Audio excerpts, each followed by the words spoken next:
North Carolina news, forecast first. Well, we did have 30s earlier this week, and now tomorrow we could approach 80 degrees. Good evening, I'm Wes Hohenstein. Before we get to the afternoon tomorrow, we could have a foggy start tomorrow morning on your ride to work and school, but about the same temperature as we had this morning. With sunny skies and a little bit of fog, look for 56 in Raleigh, 55 as you leave for work and school in Durham, and 59 tomorrow morning at 7 a.m. in Fayetteville. Those 80s that we could see tomorrow aren't going to last for long. I'll update you on this weekend's cold front coming up in your forecast, but North Carolina news at 11 starts right now.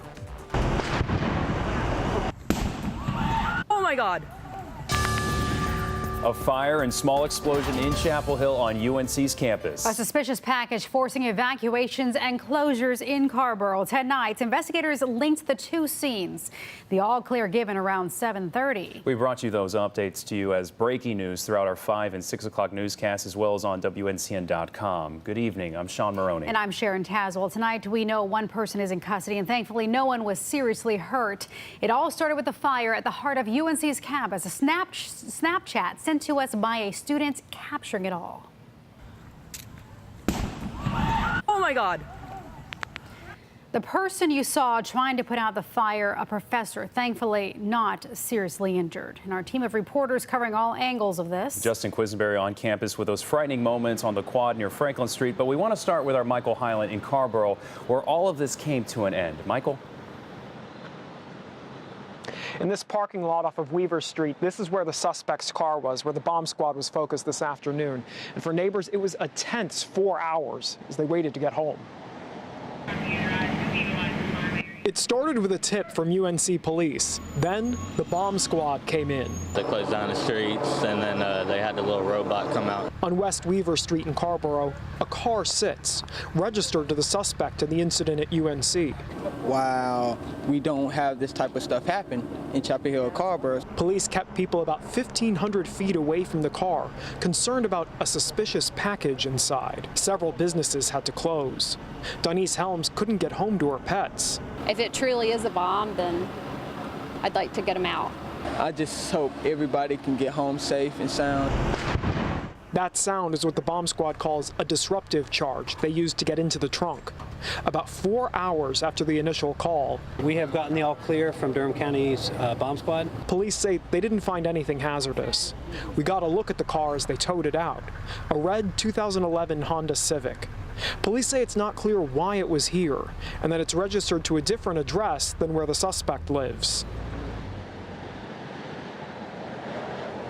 Police did not make any arrests here. Live in Carrboro, Michael Hyland, CBS North Carolina. Michael, thank you. And this all started in the middle of UNC's campus when someone set fire to the Davy poplar tree in the middle of the quad, not far from Franklin Street. Justin Quisenberry talking to students who witnessed all of this. Justin, what did they tell you? Well, they describe a very scary afternoon here on campus, and tonight we're getting our first look at that charred tree up close here. We are in McCorkle Place, a busy spot near the old well, the controversial Silent Sam statue, and Franklin Street. Police took several layers of caution tape down around the entire McCorkle Place within the past hour and a half, narrowing it down to just this tree as they investigate that blast. Oh my God. Snapchat video captured the moment a device detonated on UNC Chapel Hill's campus.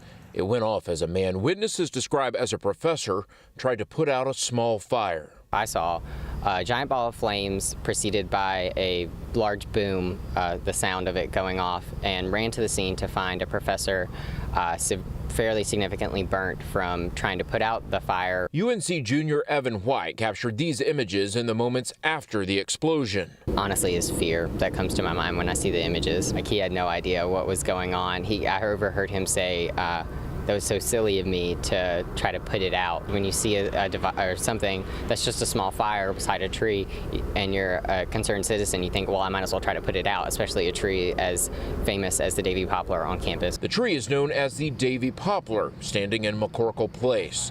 Legend has it a Revolutionary War general selected the site for the university here.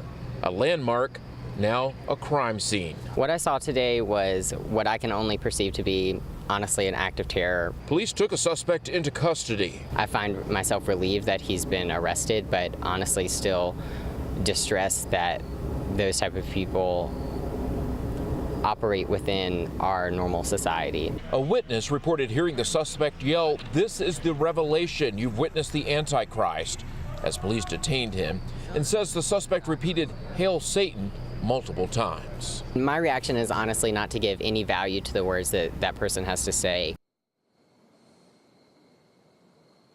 No word tonight on that suspect's name or charges. Live in Chapel Hill, Justin Quisenberry, CBS North Carolina. Justin, thank you. And our coverage of this case continues right now on WNCN.com and our mobile news app.